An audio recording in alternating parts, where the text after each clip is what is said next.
Salut à tous, j'espère que vous allez bien. Donc, petite vidéo mise à jour crypto et on commence aujourd'hui avec la mise à jour du BGB, donc la crypto de Bitget. Donc, ce qu'on recherchait sur BGB, évidemment, c'était qu'ils reviennent finir cette structure corrective et ensuite donner encore un autre plus bas. Donc, l'objectif, c'est qu'ils reviennent tester le bas. Ça, c'est sur le court moyen terme. Ça, je vous ai dit, dans cette time frame, c'est encore baissier. Par contre, sur la grosse time frame, à chaque fois qu'on viendra tester ce bas, donc dans cette zone, on surveillera des buy setup. L'idée, c'est de chercher minimum un B, donc revenir tester les 6,57 $ à peu près. Donc s'il décide de valider une structure corrective complète, on aura un B, on aura un C avant le buy. D'accord? Comme il l'a déjà donné plusieurs fois dans le passé. Maintenant, s'il décide de donner une structure corrective simple, d'accord, ou un simple pullback, dans cette zone, nous, on va faire attention quoi qu'il arrive et on profitera de la structure à ce moment-là. D'accord? Donc, long terme, c'est ça qu'on vise, mais on va devoir faire attention en court, moyen terme, pardon. C'est ça qu'on cherche. D'accord? Donc, pour le moment, la structure n'est pas terminée. Ce que je veux, c'est qu'il revienne péter ce bas-là. Donc, où il viendra le péter directement, on aura un dernier push avant qu'il vienne le péter. Ok? Donc, toujours baissier pour le moment, mais on profitera de chaque nouveau plus bas à partir des 3 $, 3,6 $, 3,5 $ pour chercher des buy setup. D'accord? Surtout s'il nous donne une petite fin de structure vers la fin. Voilà, en tout cas, n'hésitez pas pour ceux qui veulent ouvrir un compte chez Bitget, vous avez le lien dans la description si vous voulez profiter des bonus d'inscription et surtout des 10% de remise sur les frais de trading. D'ailleurs, ils font une offre actuellement pour les premiers utilisateurs. Ils offrent des bonus de trading, ça peut être utile pour les frais de trading, donc ça peut couvrir les frais de trading et aussi avoir une meilleure marge sur les trades. Donc ça, c'est pas mal pour ceux qui tradent régulièrement. En tout cas, ça marche comment? C'est très simple. Si je dépose, par exemple, 100 $, je reçois 10 $ en bonus de trading. Ok? En tout cas, vous avez le lien dans la description si vous voulez en profiter. Et on attaque avec l'analyse du Bitcoin. Donc BTC, rapidement, on l'a vu déjà plusieurs fois, donc je pense qu'on va pas s'attarder dessus. On fait très attention pour ceux qui sont en mode invest ou trading long terme dans cette structure, dans cette zone. Il va falloir commencer à prendre des décisions. Quel type de décision? C'est profit, profit partiel, stop loss, stop profit, break-even, peu importe. Prendre une décision, se protéger. Donc l'idée ici, évidemment, c'est de se protéger contre le potentiel running, comme quand on l'a eu ici, quand on est venu péter ce top. Donc là, on attendait quoi? On attendait à un sell pour le C potentiel d'un running flat.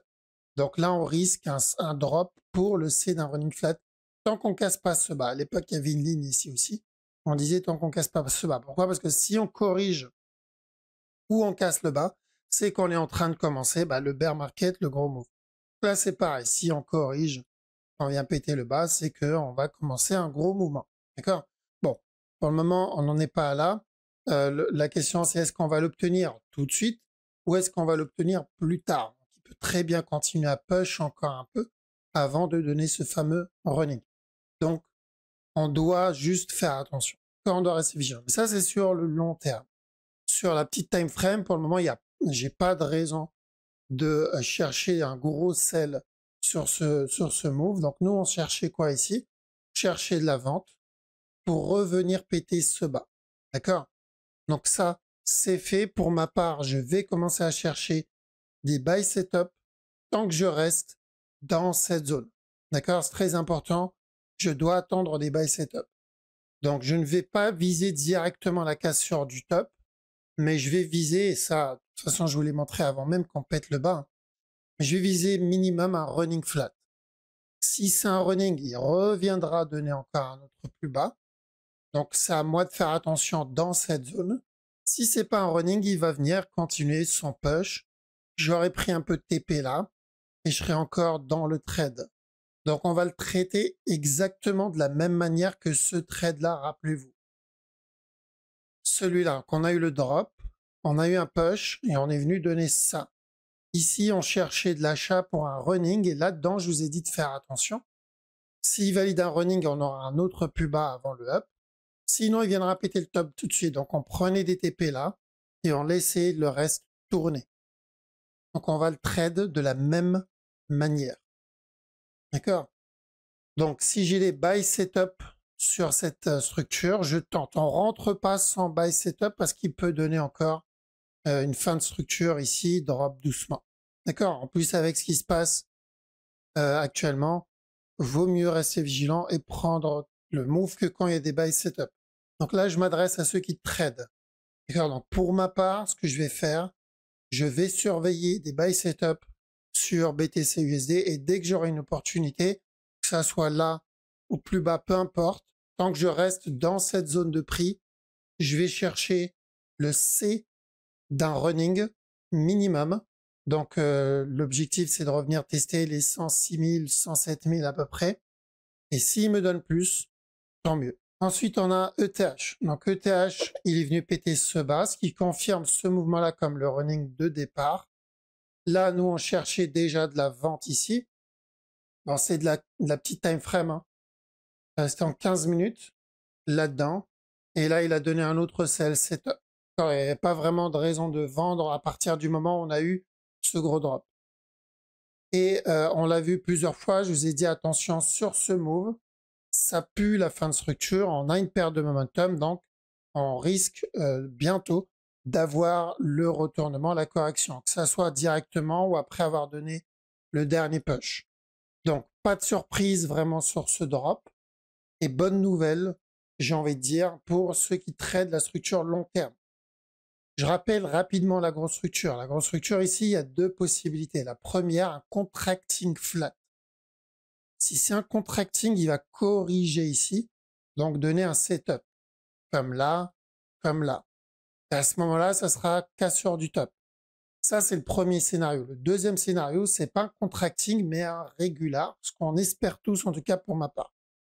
Si c'est un régular flat, ça veut dire qu'il va devoir revenir tester cette zone-là. Et ensuite, on cherchera le buy. Évidemment, les deux structures, on cherche la même direction. C'est juste que le prix d'achat n'est pas le même. Donc, si on veut tenter le contracting, si on veut valider le contracting, on va avoir besoin d'une confirmation comme quoi le marché veut monter. Tant qu'on n'a pas de range dans cette zone, on doit toujours faire attention à la possibilité d'un régular flat. Comme on l'a eu déjà plusieurs fois. On l'a eu là, on l'a eu là et on l'a eu là. D'accord? Donc nous, ce qu'on aimerait avoir, c'est un gros régular ici, le A, le B, le C. Revenir tester les, je crois c'est les 1000 ou 900, à peu près 900. Et ensuite, on commencera à chercher les bails. Donc ce serait une belle zone s'il donne ça. Maintenant, on n'oublie pas la possibilité du contracting, mais on va avoir besoin d'une condition. Et la condition, c'est qu'il corrige avant de valider ce push. Donc là, ça va concerner principalement ceux qui tradent moyen long terme. Donc, ce qu'il donne ici, je le considère comme un A, tout simplement. On va attendre que ce A s'essouffle et on va chercher notre B. S'il donne ce B et ensuite un C, là, on a nos conditions, comme on l'a eu ici, par exemple. D'accord? Donc, c'est une bonne nouvelle pour ceux qui ont loupé l'opportunité d'acheter, par exemple, là ou là. Là, vous allez avoir une deuxième opportunité, que ce soit pour un contracting avec un setup en interne ou que ce soit pour le gros régular, il y aura une autre occasion de le prendre. C'est pour cette raison quand on était là, j'ai insisté et je vous ai dit, on rentre pas dans le trade, attendez, on aura une opportunité. Voilà, on est en train de la faire. Il faut juste être patient, dans 99% des cas, finit par avoir une opportunité. Alors BNB, c'est la grosse structure qu'il va falloir aussi garder un œil dessus. Donc évidemment, la direction ne change pas tant qu'on n'a pas pété ce bas. Fais attention ou à un running. Si c'est un running, il viendra péter directement le top. Ou sinon, un regular flat ici. A, B, C. Revenir dans cette zone. Et ensuite, revenir péter le top. C'est pour ça qu'on était ici, je vous ai dit, dans cette zone, on profite pour les buys. D'accord? Que ce soit pour le C d'un running ou pour le regular flat, ça va être la zone d'achat sur le BNB. Maintenant, la question, c'est ce qu'il va faire en interne. Est-ce qu'on va valider une structure corrective complexe, ça, push, et ensuite un drop, ou est-ce que ça va être une structure corrective simple? Bon, pour le moment, c'est un peu trop tôt. On va se concentrer d'abord sur la petite time frame. Les petites time frame, on va chercher, donc là, on parle trading. On va chercher un running flat, ça pour le A, B, C. Et tant qu'on n'a pas cassé ce top, il va falloir faire attention encore à un autre push, à un autre drop. On a ensuite le dot. Alors, dot, petite time frame, j'ai rien. Il n'y a rien à trade ici en 1 heure. Il n'y a rien en 4 heures non plus. Ce qu'il est en train de faire, c'est il est en train de développer d'après moi une structure au-dessus. Donc, probablement un running. On a fini notre structure daily. Daily, nous, on voulait un push et ensuite un drop. Les deux mouvements, on les a eus. Là, ce qu'on est en train de faire, c'est surveiller cette fin de structure. Il faut que ce mouvement-là se termine. On est en train de le faire. C'est en train de donner une fin de structure. Donc là, on est dans une excellente zone d'achat pour du long terme ou de l'investissement. D'accord? Si je veux cumuler en DCA, c'est une très belle zone. Surtout s'il continue à donner ce genre de mouvement en interne, comme il a donné là. Alors, s'il termine ça de cette manière, c'est qu'on va avoir un gros rejet dans l'autre sens. C'est une zone d'accumulation ici. Si c'est cumulé en plus avec une perte de momentum, c'est parfait. Donc, on surveille ça, on surveille cette fin de structure, on fait juste attention en interne, on peut avoir un push. Et tant qu'on n'a pas pété ce top, encore un autre plus bas. D'accord? Mais ça renforcera encore plus cette fin de structure et cette perte de momentum. Donc, long terme, c'est très bien. Mais court terme, on n'a rien dessus. Litecoin, c'est un peu pareil. Litecoin, on est sur du 50-50 parce qu'on a un mouvement interne qui m'annonce potentiellement un régular ici, mais donc haussier. Et on a un mouvement au-dessus qui m'annonce un régular baissier. Donc, quand on a eu ce A, B, C, ici, nous, on cherchait de l'achat qu'on a eu. Et dans cette zone, je vous ai dit, attention, on risque un régular baissier. Donc, il y a toujours ce risque de ce régular. Ça n'a pas changé. Donc, on va surveiller ce qu'il va faire là-dedans. Si je le vois retracer le mouvement, c'est qu'on est baissier encore. Même s'il donne un push là-dedans, c'est baissier quand même. D'accord? Donc, il y a de bonnes chances qu'on revienne péter ce bas-là.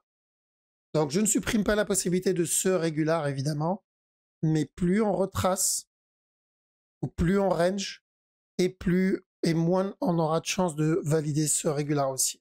D'accord? Donc, attention à ça. Ce qui fait que les altcoins en ce moment, bon, bah, pour le moment, en termes de mouvement haussier, c'est pas encore ça. On est en train de finir des structures long terme, ce qui est très bien. Donc, je pense que c'est qu'une question de mois. Mais tant qu'on n'a pas ce retournement, on reste vigilant. Donc, sur la petite time frame, il n'y a pas de changement par rapport à l'analyse habituelle, c'est toujours la même. Ça, c'est un A. Ce qu'il donne en interne, c'est un B ou un A interne. Donc, on va attendre minimum la fin de cette correction si on veut la suite. D'accord? On a le sol aussi, petit time frame, pas de changement. On est toujours sur un A, et ici pareil, ou un A en cours, ou un B terminé. Pour moi, c'est un A en cours. Donc, je vais avoir besoin d'un B et d'un C. Mais tout ça, je le garde comme un flat A, B, C et potentiellement encore de la vente. D'accord? Par contre, pour la grosse time frame, pas de changement aussi. Alors, je rappelle les deux analyses. Première analyse, c'est que c'est un running. A ici, B. Et là, on va avoir une correction pour un C. Et ensuite le buy. Donc, on fera attention dans la zone des $60 à peu près. Et deuxième forecast, deuxième analyse, c'est qu'il répète la même chose que là. Ça veut dire quoi? Qu'on aura un A, comme là. On aura un B, comme là. Et ensuite, on aura un C, comme là. Et là, on a une structure de continuation pour le buy. Donc, si c'est cette option, on a largement le temps de le voir venir. Parce que si ce mouvement-là a pris combien? Alors, ici. Donc, si ce move a mis 136 jours, ça veut dire que le move, s'il me donne la même chose sur la time frame au-dessus, ça va être 2, 3, voire 4 fois plus long. Donc, on aura le temps. C'est pour ça, pour ma part, je préférais qu'il me donne un running. Au moins, on s'en débarrassera beaucoup plus vite. OK?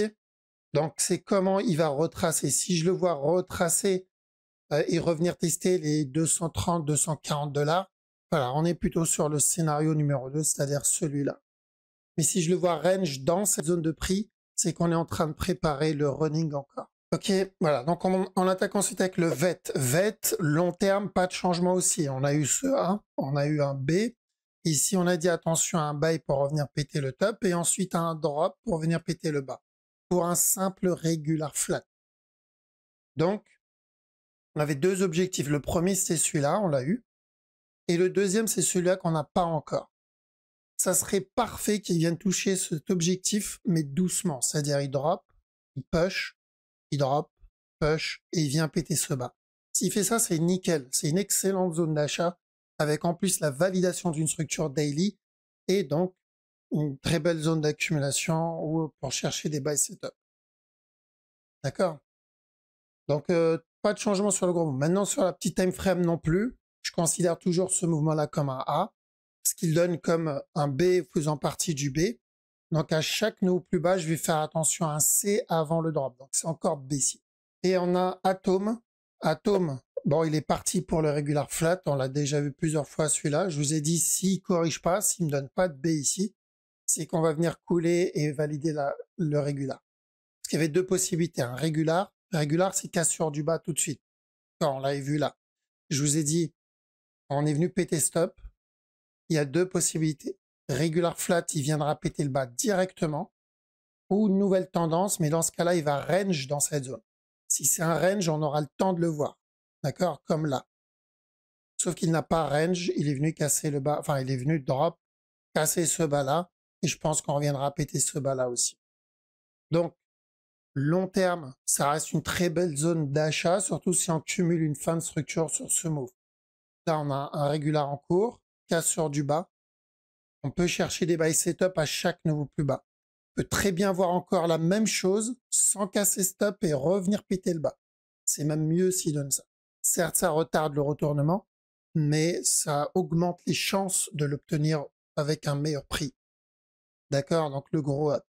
L'idée est toujours la même, c'est de chercher donc un buy minimum pour ce running interne. Donc on surveillera dans la zone des 8-9 $. Et s'il vient péter ce top, on ira chercher les 13-14 $ pour le gros running. D'accord? Le même depuis un petit moment. Donc c'est où ça va être un petit running interne, 1, 2, 3, ou ça va être le gros running lié à ce mouvement-là. D'accord? Celui-là. Donc les deux zones, c'est ça, et ensuite ça. D'accord? Vous avez remarqué, on vise jamais le to the moon, on vise jamais les all-time high. Jamais, jamais, jamais. On vise un ATH que quand c'est réaliste. D'accord? Si, par exemple, Bitcoin, ETH, d'accord? Donc, il y a une différence entre viser un ATH sur une structure comme ça et viser un ATH sur une structure comme ça. Ce n'est pas les mêmes structures. Ça n'a rien à voir. Pas le même message. Un, c'est une structure de continuation et l'autre, c'est une structure corrective en cours, le départ d'une structure corrective. Donc, il va falloir être très patient. Et on a beaucoup de cryptos, on est dans ce cas-là, où il faut être patient. D'accord? On a quelques perles rares qu'on a déjà vues ensemble. Il y en a probablement d'autres. D'ailleurs, si vous en avez une en tête, n'hésitez pas à me le dire en commentaire, comme ça je rate ça. Mais il n'y en a pas beaucoup des structures avec un beau régular. Ok, voilà, donc on a fait le tour. En tout cas, merci les amis pour votre temps, ça fait vraiment plaisir. Merci d'avoir regardé la vidéo jusqu'au bout si c'est le cas. Merci de prendre le temps de lâcher le petit like et le petit commentaire. Passez une bonne journée ou une bonne soirée. Je vous dis à la prochaine. Ciao.